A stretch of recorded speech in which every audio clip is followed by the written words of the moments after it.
কোথা থেকে আসবে, কে নিচু জাত কে উঁচু জাত, জাতির ঠিক নেই। আর যারা যারা আসবে তুমি সবার পা ধোবাবে। ভগবান হেসে বলছে কোনো কালেই আমার জাতের বিচার ছিল না, কোনো কালে। তাহলে আজকের কেন হবে? আমার প্রথম কাজ আমি সবার চরণ ধোবাবো।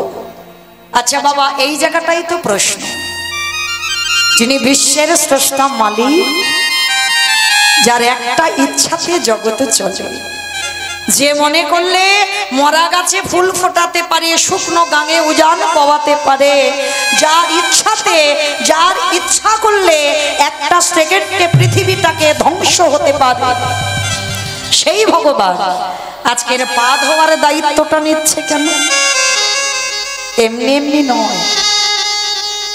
ভালো করে মনে রাখবেন বাবা, যুগ ধর্ম প্রবর্তক নাম সংকীর্তন, চারি ভাব ভক্তি দিয়া নাচাইন ভুবন, আপনি ভক্ত ভাব করি অঙ্গীকার, আপনি না করলে ধর্ম জীবের শিখানো না যায়, আপনি আচরি ধর্ম জীবের শিখায়, এই তো সিদ্ধান্ত গীতা ভাগবতে গায়। এই মতো কলিকালে প্রথম সন্ধ্যায় অবতীর্ণ হলেন কৃষ্ণ, আপনি নদী আয়। এই শ্লোকে কি বুঝলাম?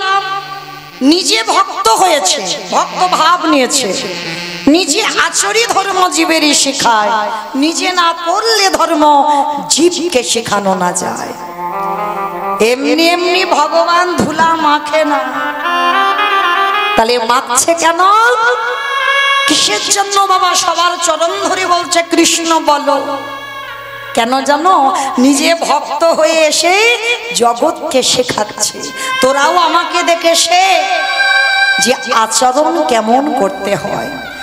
তার যুধিষ্ঠির যজ্ঞে ভগবান এত কর্ম ছিল, তাহলে আজকের পা ধোয়ার কাজটা নিল কেন?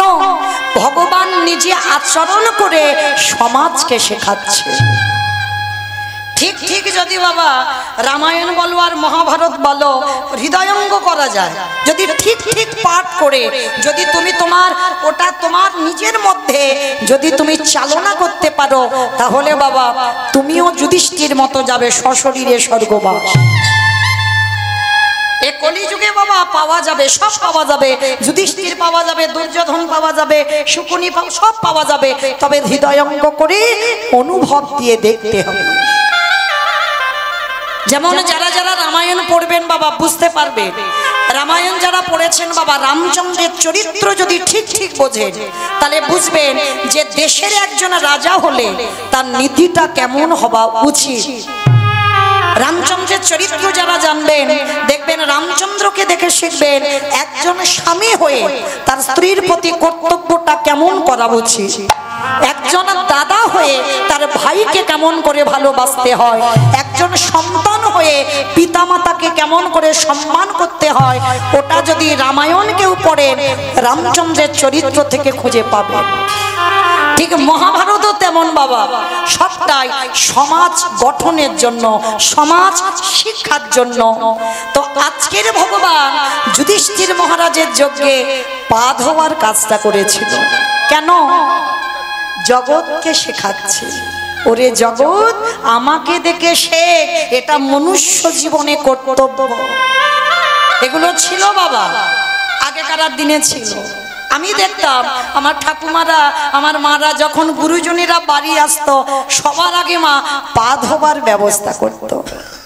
আর এখনকার সমাজে বাবা যত সিনেমা সিরিয়াল দেখে, তাদের মতো পোশাক, তাদের মতো আচরণ, তাদের মতো চলাফেরা করতে গিয়ে সেই পুরানো সংস্কৃতিগুলো আমরা ভুলে যাচ্ছি। কিন্তু চরণ ধরে আমি বলে যাই মা, আমি কাউকে শিক্ষা দিচ্ছি না, এইটা যেন ভাববেন না। আপনারা জানেন আমি একটু হয়তো ভুলে গেছেন, আমি মনে করাচ্ছি মাত্র। যদি দুয়ারে সাধুগুরু বৈষ্ণব আসে, সবার আগে মনে রাখবেন নিজের হাতে তাদের চরণ যুগল একটু ধৌত করে দেবে। বছরান্তর যদি গুরুদেব আসে, সবার আগে গুরুদেবের চরণ যুগল একটু ধৌত করে দেবে। অনেকে প্রশ্ন করতেই পারেন, মৌমিতা গুরুদেব তো নেই, দেহ রেখেছেন। আর ঠিক ঠিক বছরান্তর সাধুগুরু বৈষ্ণব দুয়ারে আসে না, তাহলে আমি কি করব? তার জন্য তো ভগবান উপায় করে দিয়েছে গো। আমার কথা নয়, ভাগবতের কথা বলছি। ভগবান কৃষ্ণ সুদামাকে ডেকে বলেনি, সুদামা, পৃথিবীতে সব থেকে বড় গুরু হলো যে যার ঘরের বাবা মা। আমার কথা বিশ্বাস করতে হবে না, ভগবান তো সুদামাকে বলেছে সব থেকে বড় গুরু যে যার ঘরের বাবা মা। তাই চেষ্টা করবেন বছর অন্তর একবার দুর্গা পূজা করো, লক্ষ্মী পূজা করো, কালী পূজা করো, সরস্বতী পূজা, 33 কোটি দেবতা সব পূজা হচ্ছে। কই একদিনের জন্য জীবিত ভগবান পূজা করেছো? আমার কথা নয়, শাস্ত্র বলছে জীবিত ভগবানকে পূজা করো। যেতে হবে না নবদ্বীপ, যেতে হবে না বৃন্দাবন, হরিদ্বার, দক্ষিণ ভারত, কুম্ভ মেলায়, কোথাও যেতে হবে না যদি তুমি জীবিত ভগবান পূজা করতে পারো। আমি রোজ রোজ বলে যাচ্ছি না, বৎসরে একবার, যেমন দুর্গা পূজা আবার 1 বছর পরে মায়ের পূজা হবে, ঠিক ওই রকম বৎসরে একটা দিন বেছে নিয়ে বাবা মাকে বসিয়ে নিজের হাতে চরণ যুগল ধৌত করে ভগবানকে যেমন কত দামি মালা এনে গলায় পরাও, দামি না হলেও বাবা মার গলায় মালা দিয়ে বৎসরে একবার নিজের হাতে একটু বাবা মাকে খাইয়ে দিও। ভগবান বলছে সেই ভক্ত যদি আমারে ডাকতে ভুলে যায়, আমি সারা জীবন সেই ভক্তের দুয়ারে বন্দী হয়ে যাই। তাই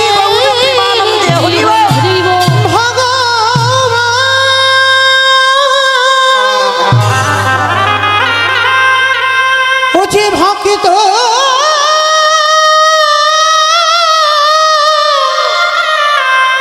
ভক্ত ছাড়া কিছু জানে না,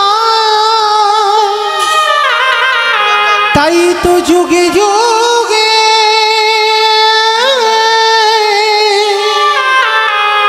ও যে ভক্তের কাছে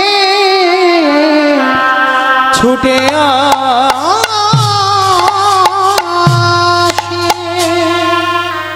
ভগবান কৃষ্ণ পা ধোয়ালো এই কারণে সমাজকে শিক্ষা দেওয়ার জন্য।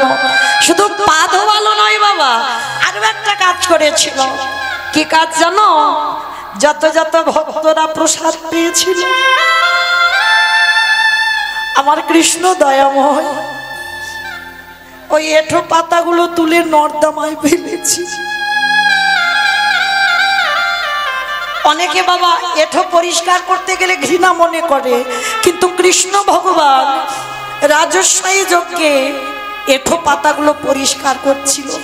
শুধু এঁঠো পাতা পরিষ্কার নয়, ভক্তরা যখন ওই প্রসাদ পেয়ে যাচ্ছে না, পাতাতে একটু করে এঁঠো লেগে আছে, আমার কৃষ্ণ দয়াময় ওই এঁঠোগুলো একটু করে তুলে নিয়ে সারা শরীরে আমার কৃষ্ণ মাখছে।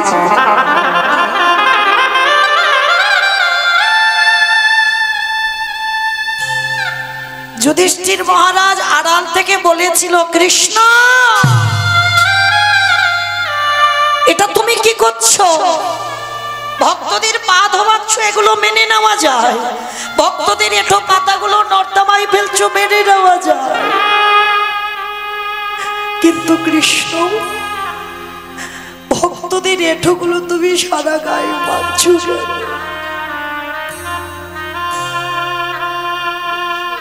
ভগবান হেসে বলল, দাদা গো, এই জগতে ভক্তের এঁঠোই আমি অঙ্গে কেন মাগলাম জানো? এই জগতে সবাই তো পাপ করে, সবার বিচার আমি কৃষ্ণ দয়াময় করি। কিন্তু শোনো দাদা, আজ তোমায় বলি লাগলাম, এই জগতে সবাই তো পাপে করে, সবাই তো পাপী হয়। আর শোনো দাদা, আমি হলাম দাদা গো মহাপাপী।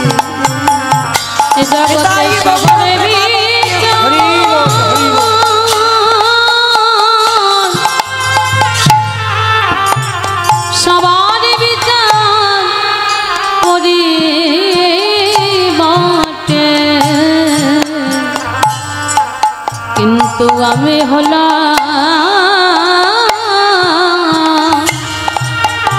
দাদা মহাপাপী। যুধিষ্ঠির মহারাজ বলছে, কৃষ্ণ তুই নিজেকে পাপী বলছিস কেন? বলি ওগো দাদা গো, ওই পাপ আমি দাপরে যুগে কৃষ্ণ হয়ে করি নাই। বলে কবে করেছিস? বলে ত্রেতা যুগে রঘুপতি রামচন্দ্রের অবতারে আমি নিজের হাতে ভক্তকে হত্যা করেছি। তা যুধিষ্ঠির মহারাজ বলছে, ভক্তটা আবার কে?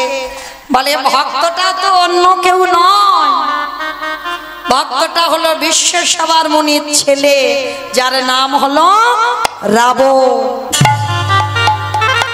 যেই না রাবণ উচ্চারণ করেছে, যুধিষ্ঠির মহারাজ শোনা মাত্র চমকে, কৃষ্ণ তোর মাথা ঠিক আছে তো?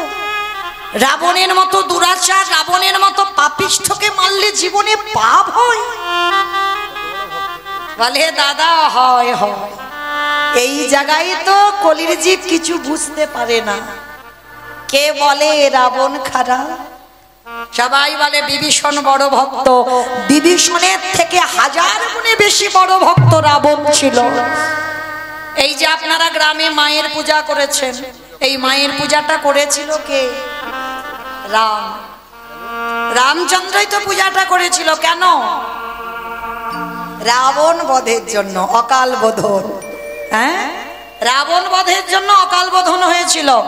আর এই দুর্গা পূজাটা করেছিল কে জানো? পুরোহিতটাকে রাবণ। হরিব, মানে কিরকম একটা ব্যাপার দেখেন মা, এই ঘটনাগুলো একটু হৃদয়ঙ্গ করতে হবে। আমরা অনেক ভক্ত এখনো তবু বাবা মোবাইলের যুগ হয়ে, ইউটিউবের যুগ হয়ে কীর্তন শুনে শুনে ভক্তরা এখন অনেক জ্ঞানী হয়েছে, মানে আমাদের মতো কীর্তনিয়াদের থেকেও বেশি জানি। তো এই যে এতদিন বাবা আমরা অনেক ভক্তরা জানতাম রাবণ ভালো লোক নয়। কেন ভালো লোক হবে? কারণ যে ভগবানের বউকে চুরি করে নিয়ে যায় সে কোনোদিন ভালো লোক হতে পারে? কখনো ভালো লোক নয়। কিন্তু বাবা এটা বাইরের ঘটনা। ওই যে বললাম কীর্তন মানে নারকেল, ভিতরে যাও, ভিতরে গিয়ে একবার খোঁজটা নিয়ে দেখো রাবণের চরিত্রটা কেমন। যে রাবণের 10,000 বউ ছিল, তাহলে কি প্রয়োজন ছিল ওই সীতামাকে অশোক কাননে রাখবে? যদি ভোগ করার ইচ্ছা থাকবে তাহলে কি তার ঘরের মধ্যে রাখতে পারতো না? অত সোজা নয়। নারী শুধু ভোগের নয় বাবা। কেউ যদি মনে করে নারী ভোগে, ও তাদের কাছে ভোগের হয়। নারী হচ্ছে সাধনার, নারী হচ্ছে আরাধনার। যেমন দেখুন, অসুরদের অত্যাচারে দেবতারা স্বর্গ ছাড়ে। যদি জগৎ জননী দশভুজা দুর্গা 10 হাতে যদি অসুরী নিধন না করত, তাহলে বাবা দেবতারা যেত কোথায়? তিনি তো নারী শক্তি। হরি বল। তাহলে দেবতাদের তেজ দিয়ে, জ্যোতি দিয়ে পুরুষ সৃষ্টি করেনি, করেছিল কিন্তু নারী সৃষ্টি। আর সেই নারী করেছিল অসুরদের বিনাশ। তাহলে কেউ যদি মনে করে বাবা নারী দুর্বল, তার মতো মূর্খ বাবা পৃথিবীতে কেউ নাই। শ্রী শ্রী রামকৃষ্ণ পরমহংসদেব একটা কথা বলেছিল না, নরে এই শালা। আমি বলিনি, ঠাকুর বলছে শালা। কোন শালা? বউয়ের ভাই না, পাঠশালা না, গোশালা না, তাহলে কোন শালা? সাহা মানে মুক্তি, লা মানে নৌকা। ওই মুক্তির নৌকাতে ঠাকুর পারাপার হয়ে যাবে। নরেনকে ডেকে বলেছিল, শোন শালা, আমি একটা কথা বলি, জীবনে সবাইকে বিশ্বাস করবি কিন্তু নারীকে নয়, নারী জাতিকে নয়। কারণ ওরা রাগলে রাখতে পারে, মারলে মারতে পারে। ওই নারী যদি মনে করে কৃষ্ণ ভজনে ঠেলে দিতে পারে, আবার নারী যদি মনে করে তোমাকে নরকও দেখাতে পারে। কি বাবা, নারী ভজনের নয়? চণ্ডী ঠাকুরের রামের চরণ ভজন করে পেয়ে গেল গোবিন্দ চরণ। বিল্লমঙ্গল একজন পতিতা নারীর চরণ সেবা করে পেয়ে গেল কৃষ্ণ চরণ। জয়দেব গোস্বামী মা পদ্মাবতীর চরণ সেবা করে রাধা মাধবকে পেল। ওই রামকৃষ্ণ দেবী মা শারদার চরণ সেবা করে, কি গো সেবা করেনি রামকৃষ্ণ? বিবেকানন্দ ভগ্নী নিবেদিতার চরণ সেবা করলো। তাহলে নারী সাধনার, নারী ভজনের, নারী আরাধনার যে যেমন ভাবে নেবে। তুমি যদি মনে করো নারী ভোগে, ও সারা জীবন তোমার কাছে ভোগের হয়। আর যদি ওই নারীর চরণ সেবা করে তুমি ঠিক ঠিক কৃষ্ণ ভজন করতে পারো, তাহলে তুমিও অচিরে কৃষ্ণ কৃপা পাবে।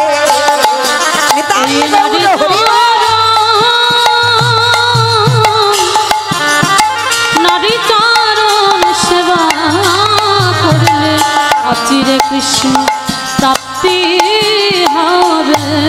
আস্তে তাহলে সেই রাবণেরা যার মৃত্যুর জন্য দুর্গা পূজা হয়েছিল মা, তো আজকে সেই রাবণকে বধ করে আজকের রামচন্দ্রের মাথা থেকে পায়ের নখ পর্যন্ত পাপী হলো, ভক্ত হত্যা করেছে। আর সেই পাপ ধুচ্ছে কবে? কৃষ্ণ অবতারে যুধিষ্ঠির রাজস্বয় যজ্ঞে। কি মায়েরা ভালো করে শুনছেন তো? রাম অবতারে পাপ করেছিল, পাপটা ধৌত করছে কৃষ্ণ অবতারে যুধিষ্ঠির যজ্ঞে। কি করে ধৌত করছি না, ভক্তদের চরণ ধৌত করে, ভক্তদের এঁঠো পরিষ্কার করে, ভক্তদের এঁঠোগুলো অঙ্গে মেখে। এইবার আমার কৃষ্ণ দয়াময় একেবারে যুধিষ্ঠির যজ্ঞের দরজার সামনে দাঁড়িয়েছে। অগ্নিদেব, পবনদেব, বরুণদেব, ইন্দ্র, ইন্দ্রাণী, ব্রহ্মা, সাবিত্রী, শিব, দুর্গা ও সব পরপর লাইনে আছে। আর কৃষ্ণ একে একে পা ধোয়ায় আর যজ্ঞের ভিতরে প্রবেশ করা। এমন সময় জগজ্জননী মা দুর্গা আমার বাবাকে ডেকেছে, প্রাণনাথ এদিকে এসো, চলো কৃষ্ণ পা ধোবাবে, পা দুটো একটু ধৌত করে নে। বলে দাঁড়াও পার্বতী, তোমার মাথার গন্ডগোল হয়েছে? কৃষ্ণ পা ধোবাবে আর আমার মতো পাপীর পা দুটো বাড়িয়ে দেব? শোনো, তা তোমার যদি এত ইচ্ছে করে পা ধোবাবার, তো তুমি লাইনে দাঁড়াও, আমার পা আমার কৃষ্ণ ধোয়াতে পারবে না। বাবা, পৃথিবীতে কেউ যদি মনে মনেও কিছু বলে, ওই অনেকে মানত করে না, করে তো? ওই যে দুর্গা পূজা হলো, শুনলাম মা বড় জাগ্রত, হ্যাঁ অনেকে নিশ্চয়ই মানত টানত করেন। ভগবান হেসে বলছে, মানত কাউকে করতে লাগে না, তার মনের ভিতরের গল্প সবার আগে আমার কানে চলে আসে। মানে তোমার মনে যে কি ভাব তোমাকে প্রকাশ করতে লাগে না, ও ভগবান জানতে পেরে যায়। আর মানত কারা করে জানো? যারা কিছু বোঝে না, তারাই বলে ঠাকুর আমার এই দাও, ঠাকুর ওই দাও, ঠাকুর ওই করো, ঠাকুর সেই করো, বলতে লাগে না। তোমার মনের ভাব সে বুঝতে পেরে যায়, তুমি শুধু ডাকার মতো ডেকে যাও। তা এইবার ভগবান মনে মনে ভাবছে, হায় হায় হায় হায়, এই যজ্ঞে পা ধোয়ার কাজটা শুধু তোমার পা ধোয়াবো বলে আমি নিয়েছি, কারণ তুমি ত্রিলোকের বৈষ্ণব। আর আমি যে রাবণকে বধ করে যে পাপ কাজটা করেছি, তোমার মতো বৈষ্ণবের পা না ধোয়ালে আমার সব তো বেকার হয়ে যাবে। কিন্তু কি করব? ভগবান মনে মনে চিন্তা করছো, বেটার পা তো আমায় ধোয়াতে হবে, আর বাবা প্রতিজ্ঞা করেছে আমি পা ধোয়াবো না। এইবার লাইনে সবাই রয়েছে, বাবা প্যান্ডেলের বাইরে চলে গেছে, মানে যজ্ঞ অনুষ্ঠানের বাইরে চলে গেছে। আর বাইরে গিয়ে মনে মনে ভাবছে, কৃষ্ণের চোখে ধুলো দিয়ে যেতে হবে। ও মায়েরা, সম্ভব কৃষ্ণের চোখে ধুলো দেওয়া? আমার চোখে সম্ভব। এই যে আমি মাঝখানে দাঁড়িয়ে আছি, মানে ঘোরাফেরা করছি, মোটামুটি দেখতে সবাইকে পাচ্ছি, কিন্তু কে কীর্তন শুনছে, কে শুনছে না, কে বাবা বসে বসে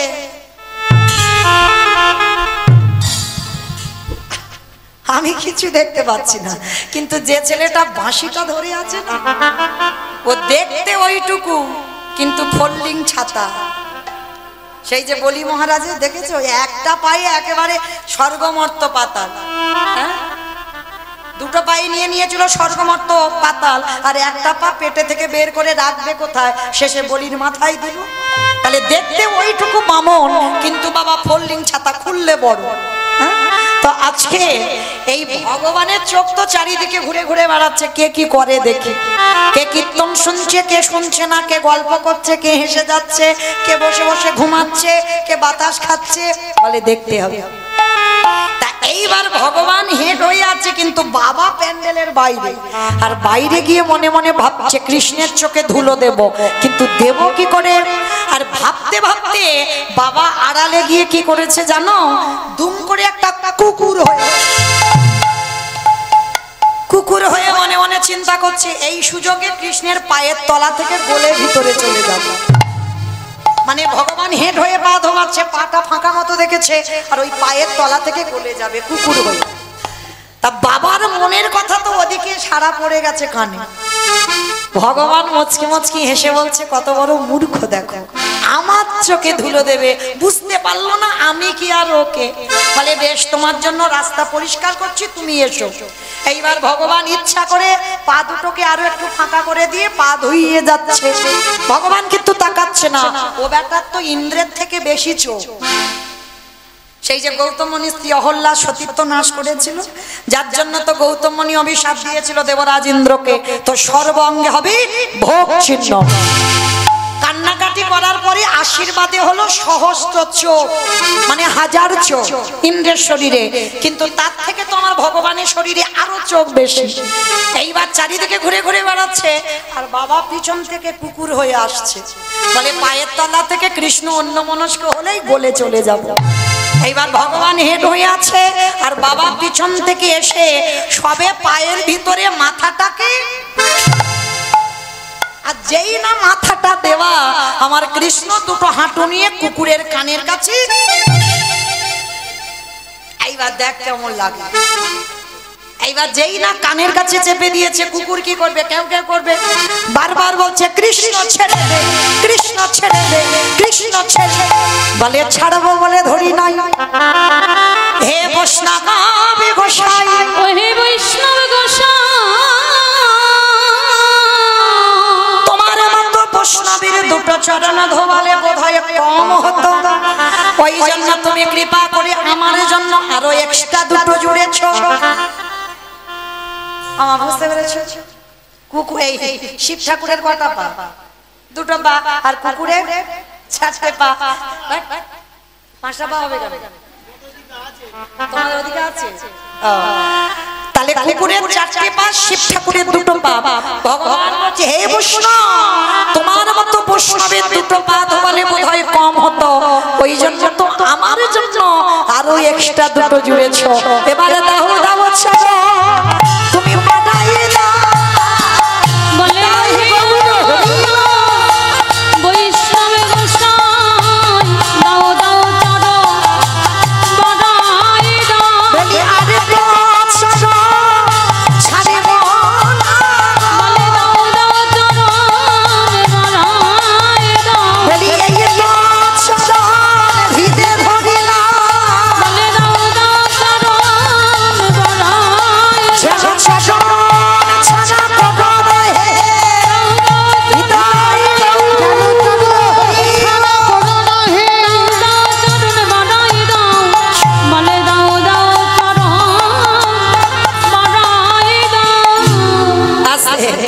এইবার কি করেছে ভগবান, মোটা দড়ি নিয়ে কুকুরটার পেটে বেঁধেছে। এবার শিব ঠাকুর কুকুর হয়েছে, শুধু ছটফট করছে কৃষ্ণ ছেড়ে দে, কৃষ্ণ ছেড়ে দে। বলে ছু, যারে ধরি তারে ছাড়ি না, আর যারে ছেড়ে দিয়ে এ জীবনে ধরি না। তোমারে ধরেছি কি ছাড়বো বলে? বলে দাঁড়াও বেটা, তোমার ব্যবস্থা হচ্ছে। এইবার কুকুরের পেটে বাঁধলে কি হবে বাবা? 4টে পা তো ছটফট করছে। ভগবান বলে এবার পায়ের ব্যবস্থা করি। এইবার 4টে পা এক জায়গা বেঁধে দিয়েছে, আর 4টে পা যেই বেঁধে দিল, আর তো কুকুর কিছু করতে পারছে না। রাজস্বী যজ্ঞে সবাই দেখছে কৃষ্ণ একটা কুকুরকে নিয়ে মেতেছে, কিন্তু কুকুরটা যে কে এইটা বুঝতে পারছে না। আর ভোলানাথ নিজ রূপে ফিরতে পারছে না, একটা সম্মানের ব্যাপার আছে। এইবার ভগবান বলছে দেখো তোমার এবার কি করি। সবার পা ধোয়াচ্ছে মা ঘটিতে করে জল দিয়ে, হরি বল হরি বল, খাল বিল নদী নালা পুকুর ঘাটের জল দিয়ে। আর ভগবান পর্যন্ত বৈষ্ণবকে কোন জায়গায় রেখেছে দেখি। আমরা মূর্খ জি, আমরা বৈষ্ণবদের পিছনে খুদ ধরে ধরে বেড়াই। অপরাধ নিও না মা, যে যার কর্ম করুক, যেন ভুল করে কোনোদিন বৈষ্ণব দাঁড়িতে যদি হয় ক্ষুদ্র অপরাধ, মহা মহা ভজনেতে পড়ে যায় বা। বৈষ্ণব অপরাধ করে যে বা গঙ্গা স্নানে যায়, পতিত পাবনী গঙ্গা তারি দেখে দূরে সরে যায়। বৈষ্ণব দেখে যে বা নানমায় মুন্ডু, তার মুন্ডু পড়ে যায় নরকের কুণ্ড। সে যেমন স্বভাব হোক, তুমি যেন বৈষ্ণব অপরাধী হইও না। হ্যাঁ, যেমন বাবা অনেকে আছে লোকের প্ররোচনায় পড়ে বৈষ্ণব অপরাধ করে ফেলে। যেমন নবদ্বীপে ওই চপল গোপাল করেছিল, নিজের ইচ্ছাতে নয়, কিন্তু তিনি তো শক্তি আরাধনা করত, দিব্যি কাটাচ্ছিল। কেন বাবা? তর্কলঙ্কা বাচস্পতির কথা শুনে ওই শিবাসের ঘরে ছাগলের মাথা, মদের হাঁড়ি, জবার মালা দিতে যাবে। তাহলে লোকের প্ররোচনায় পড়ে হয়েছিল। তাই চরণ ধরে বলবো, লোকের সঙ্গ দোষেও যেন কোনোদিন বৈষ্ণব অপরাধ না হয়। তো আজকে ভগবান পর্যন্ত বৈষ্ণবকে কোন জায়গা দিচ্ছে দেখে, সবার পা ধোবাচ্ছে ঘটিতে করে জল দিয়ে। আর আজকে আমার ভগবান বৈষ্ণবের বেলা কি করেছে জানো? খালে বিলে নদী নালার পুকুরে ঘাটের জলে নয়, ওই ভোলানাথ রূপী কুকুরের চারটে চরণ বুকে ধরে কি করে জানো? জগতের কোন জল নয়, আজ চোখের জলে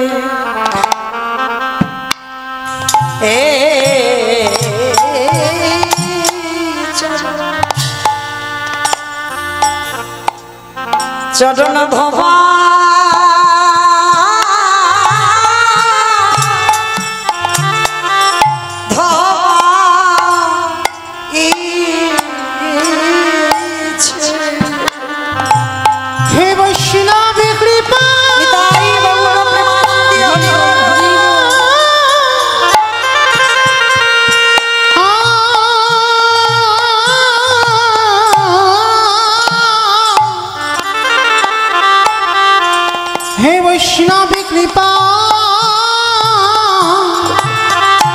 কৃপা করো বলে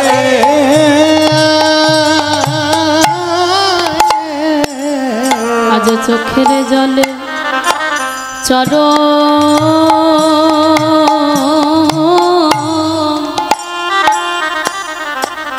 চরণ ধোয়া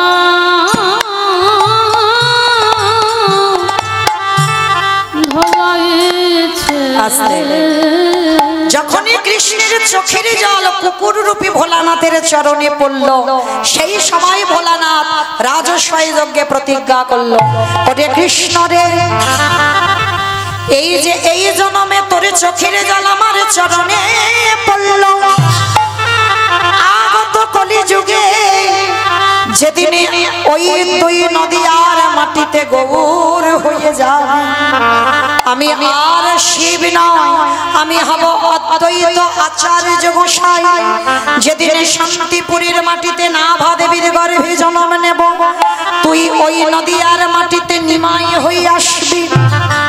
বাবা আপনারা জানেন, সেই কৃষ্ণ কলিতে হলো গৌরাঙ্গ, আর সেই বাবা ভোলানাথ কলিতে হলো অদ্বৈত আচার্য গোসাই। সেদিন প্রতিজ্ঞা করেছিল, কৃষ্ণ আজ যেমন তোর চোখের জল আমার চরণ ধোয়ালো, কথা দিলাম যেদিন আমি অদ্বৈত হব, যেদিন তুই নিমাই হবি, আমি শান্তিপুর থেকে তোর সঙ্গে দেখা করতে যাব, যেদিন দুজনে মুখোমুখি হব, এই যে রাজস্বই যজ্ঞে তোর চোখের জলে যেমন আমার চরণে পড়ল, যেদিন তুই আর আমি দুজনে মুখোমুখি হব, ওরে এমনি করে চরণ আমি ধোবাইব। যেদিন নদী নিমাই হবি, এমনি করে চরণ ধোবাইব। সেদিন আমি তোর ঋণ শোধ করে দেব আমার চোখের জল দিয়ে। আর কথা দিলাম, কারোর ডাকে নয়, আমার ডাকে তুই নদিয়ায় আসবে। আমি 12 বৎসর তুলসী ভাসিয়ে তোর থেকে 52 বছরের বড় হয়ে আমি তোকে ডাকবো। যার জন্য বাবা ভক্ত বাৎসল্য ভগবান ভক্তের মান বাড়াবার লাগি, ভক্তের সকল কথা মনে রেখে কলিযুগে কারোর ডাকে নয়, অদ্বৈত আচার্যের ডাকে এলেন। আর এসে কি করছে গো? কেহ বলে পুরবেতে রাবণ বধিলা, কেহ বলে পুরাবেতে, আমা উলু কই? কেহ বলে পুরবেতে রাবণ বধিলা, কেহ বলে পুরাবেতে আমার গোড়ারি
দেবে গোড়াই অবতার রাধারে ভাবে রে গোড়া অবতার হরে কৃষ্ণ নামে গৌর করিলা প্রচার হরে কৃষ্ণ নাম গৌর করিলা প্রচার ওই হরে কৃষ্ণ নামে গৌর করিলা প্রচার এইবারে লীলা প্রকাশ হলো এইবারে লীলা প্রকাশ হলো এইবারে লীলা প্রকাশ হলো এইবারে লীলা প্রকাশ হলো গোলকের বৈভব লীলা প্রকাশ করিলা এই গোলকের বৈভব লীলা প্রকাশ করিলা ওই গোলকের বৈভব লীলা প্রকাশ করিলা বাসুদেব ঘোষে কহে করি জোড়ো হা ওহা ওগো যে এই গৌর সেই কৃষ্ণ সেই তো জগন্নাথ সেই তো জগন্নাথ আহা বাসুদেব ঘোষে আহে এইবারে লীলা প্রকাশে হল বাসুদেব বসে কহে এইবারে লীলা প্রকাশ হলো বাসুদেব এইবারে লীলা প্রকাশ হল বাসুদেব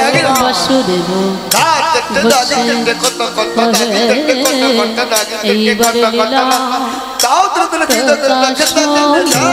বাসুদেব ঘোষে কহে এইবার লীলা প্রকাশ হলো বাসুদেব ঘোষে কহে এইবার লীলা প্রকাশ হলো বাসুদেব ঘোষে কহে এইবার তাই গৌর কৃষ্ণ প্রেমানন্দে হরি এইবার লীলা প্রকাশ হলো রে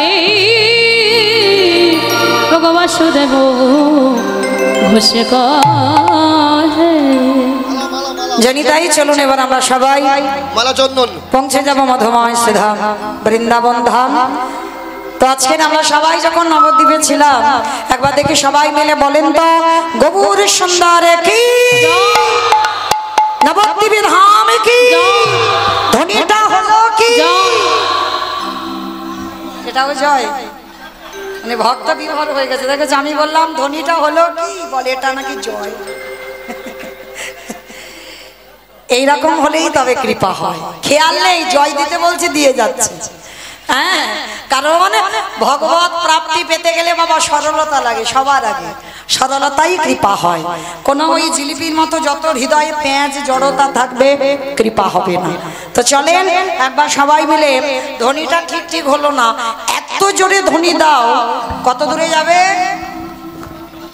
নদীডাঙ্গা চলে যাবে বাবা নদীডাঙ্গা যাবে বহরমপুর যাবে মানে মনের ভক্তের স্পিড খুব জোর বহরমপুর যাবে আচ্ছা ঠিক আছে ওই দেখি একবার আমার নিতাই চাই চাঁদের মতো হাত দুটো তোলো তো সবাই এইদিকে দেখি সবাই যাদের যাদের আছে তোলো যাদের নাই বলবো না তোলো সবাই আমার মাঝখানটা ধসে যাচ্ছে কেন এই ধসা রোগটা ভালো নয় একবার দেখি সবাই কই আমার দাদা ভাইরা বোনেরা যারা দাঁড়িয়ে আছো সবাই একসঙ্গে আমার জন্য নয় নববিধা ভক্তিতে শেষে আত্মনিবেদন একবার তুলতে হবে গোবিন্দ চরণে হরি বল সবাই একবার বলো গৌর সুন্দর কি নবদ্বীপ ধাম কি সচির নন্দন কি বিষ্ণু প্রিয়া কি ভক্তবৃন্দ কি হরি বাসর কি ভক্তবৃন্দ কি নাম সংকীর্তন কি আজকের আনন্দ কি আপন আপন গুরু চরণ কি নিতাই গৌর প্রেমানন্দে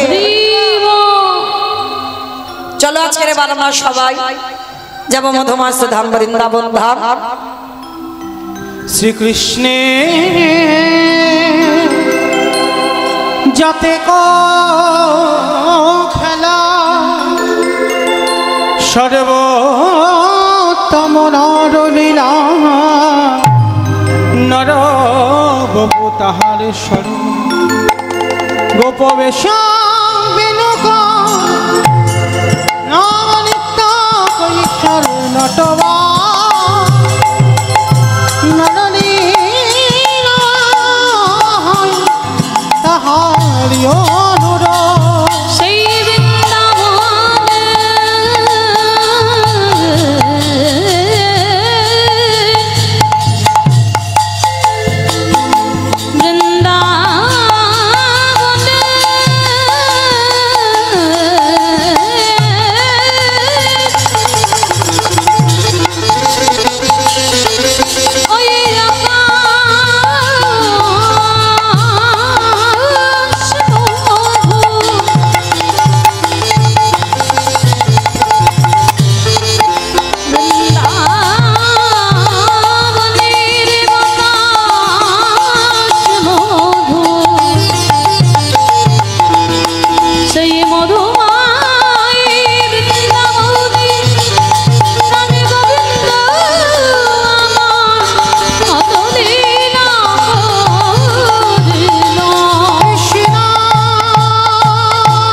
शरणागतोऽस्तु। तप्ता कंसने गौरांगी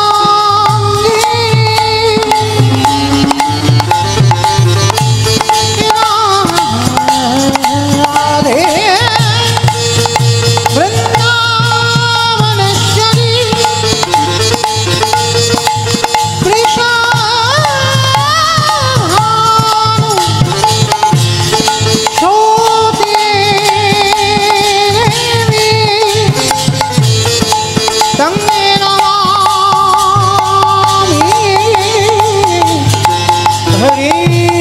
আমার চৈতন্যের গুণকে গানই অমৃত লহরী মদনে ভরি একেবারে সহায় বধূ নিতাই বহু হরে হরে। জানি তাই চলুন আজকে আমরা সবাই মধুমাস ধাম বৃন্দাবন আর মধুমাস ধাম বৃন্দাবনে যাব। আজ সবার আদেশ নিরধার্য করে আজ আমাদের আস্বাদন হবে ভগবান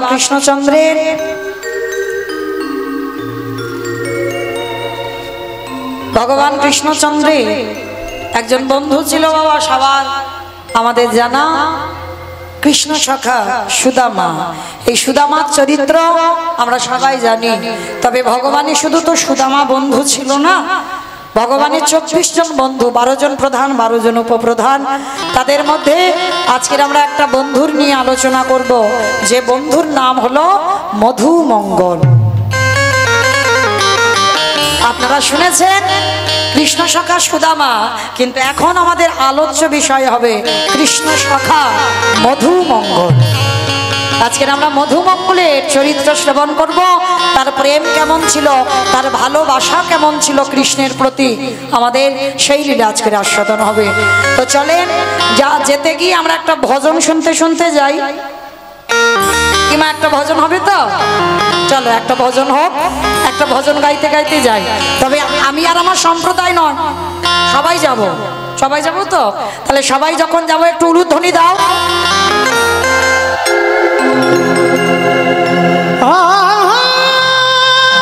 राधे तेरो स्वामी मैं हूँ राधे तेरो दास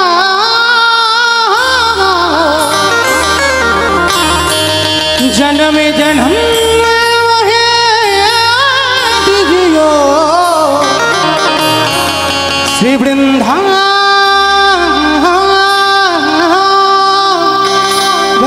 मेवा। जय राधे श्री राधे, जय श्री कृष्ण बोलो जय राधे। जय राधे श्री राधे, जय श्री कृष्ण बोलो जय राधे। जय राधे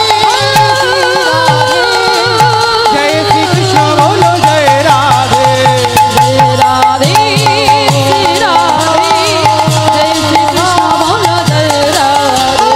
जय राधे श्री राधे, जय श्री कृष्ण बोलो जय राधे। नाम मेरी राधा रानी का हो, नाम मेरी राधा रानी का जिसने गाया है, हो बाके बिहारी ने उसे अपना बनाया है, हो बाके बिहारी ने उसे अपना बनाया है। हो जय राधे श्री राधे, जय श्री कृष्ण बोलो जय राधे। राधे श्री राधे, जय श्री कृष्ण। আমাইরা আমি আর আমার সম্প্রদায় যাব, আর কেউ যাব না? সবাই যাবে? যারা যারা যাবেন একবার এই কান মুলে বলছি, আর বলবো না, মা কালী প্রীতি।